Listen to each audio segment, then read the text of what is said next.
Hi friends, Miss Hazel here. And Miss Kate. Today I'm going to do some basic sewing skills for you because we make a lot of things, we sew a lot of things, and I thought this will just give you all an idea of some basic stitches to use. So I'm going to use some pieces of felt, I've got some scissors, I've got my needle, and some thread.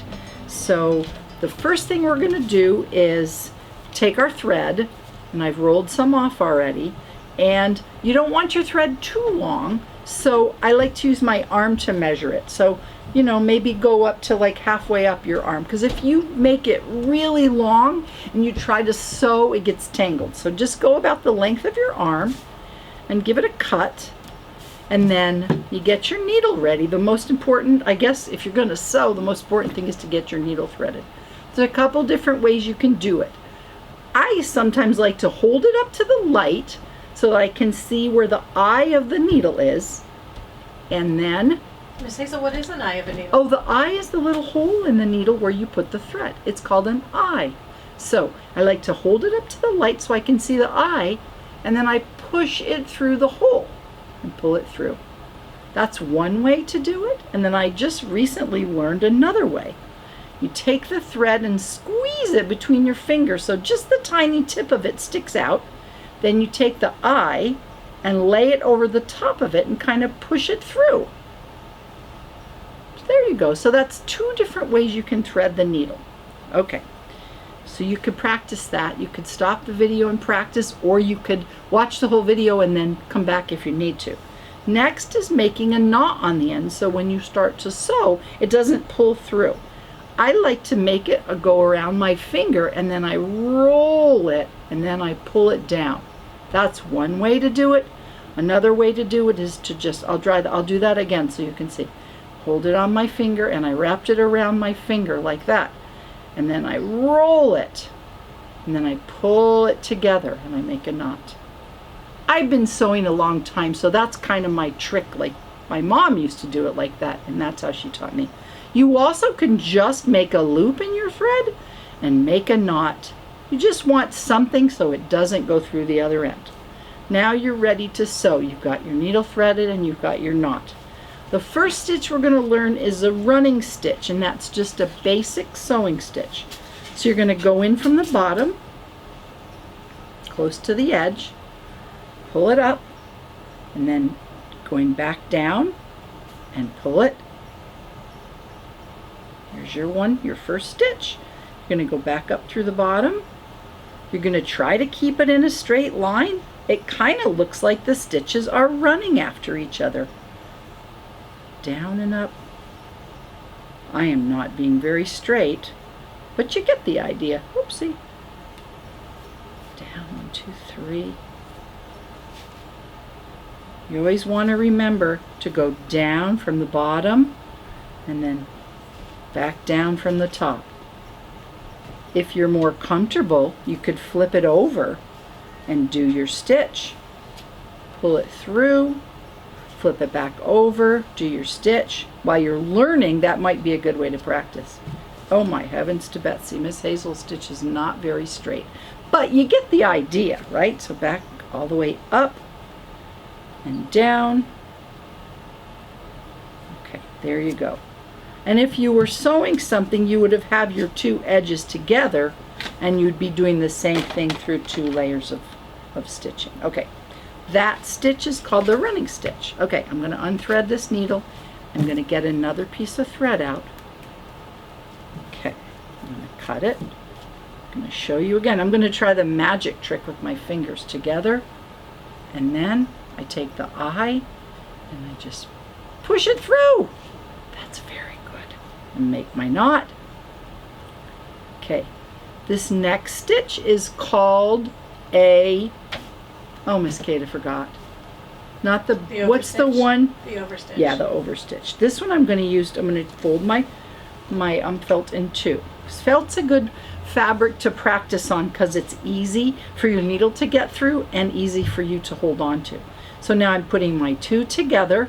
I'm starting on the back, going through the back, and now I'm going to go back through the bottom again. I'm just going to keep. So you're going over I'm going over the sides, holding the two together. Just like that. From the bottom to the top, holding those together. From the bottom to the top. It's pretty strong. If you're sewing something, it'll stay together. It's a good thing to learn how to mend. In case you get a hole in your pants and you're at school, you can go to the nurse's office and ask for some thread and you can sew up your hole. Okay, there we go. Bottom to top. Mending is something people used to do a lot, but not so much now, but it'd be a good skill to know. From the bottom to the top. From the bottom to the top. Okay. Pretty cool, huh? Okay, that one's the blanket stitch. Now I'm going to show you. That's the over. Oh my gosh, that's the over stitch. Okay. Now, this one's a fancy stitch that I learned from Miss Kate. Get my thread ready. Cut it off. Okay, I'm going to try my fancy trick again. Squeeze my fingers together. Push the thread through. That worked really well. Make my knot. I'm practicing today too. Okay, now put your two pieces. I'm going to use two pieces together. This is a decorative stitch, but also a really strong stitch if you're trying to sew something. So you're going from the bottom. Now you're going back through again. But Kinda this like the time, overstitch? yep, just like the overstitch, except you've got this loop. You're going to put your needle through that loop, and it makes a little, locks it in here. Show you again, from the bottom to the top, making a loop, and then you pull it through. From the bottom to the top, grab my loop. See how it's making a really nice pattern on the side? You want to try to keep your stitches the same size, but you can see even somebody who's sewn for a long time has a little trouble with that. From the bottom to the top, that's why it's always good to practice. Go through your loop, bottom from the top, go through your loop. Isn't that pretty? Bottom to top, go through your loop. Bottom, top, go through your loop. We did a project at one of our schools, and our teacher friend, Ms. Jolene, taught all the kids how to do the blanket stitch to make their cats. Okay, now you're done, but you need to learn how to lock your stitches in so they don't run out when you cut the thread. So now I like to turn your over, and I like to do 3 little stitches into the same place. 1, 2, 3. And that locks it in. I cut that off. I'm going to go over here and show you on this one again so you can see. Doing my fancy threading. Okay. 3 stitches in the same place. 1, 2, so that the running stitch doesn't run anywhere. 1, 2, 3. 1, 2, 3. And then cut your thread down by the bottom. And I'm going to show you one more time. Okay, here we go. Doing my fancy threading again. Here we go. 3 stitches in the same place. 1, 2, 3. All right.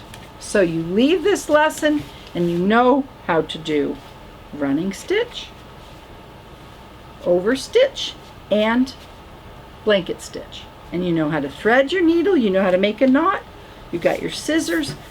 My biggest tip to you is don't take too much thread, because if you're trying to sew and it's going really big like that, it'll be harder for you and it'll get tangly more easy. So there you go. Stop the video if you need to practice things and come back to it. And thanks for joining us. I'm happy that you want to learn how to sew. There's lots of fun things you can make with a needle and thread and some fabric. Thanks for joining us. If you like this video, you should subscribe to our channel on YouTube. Thanks. Bye, everyone. Bye, friends.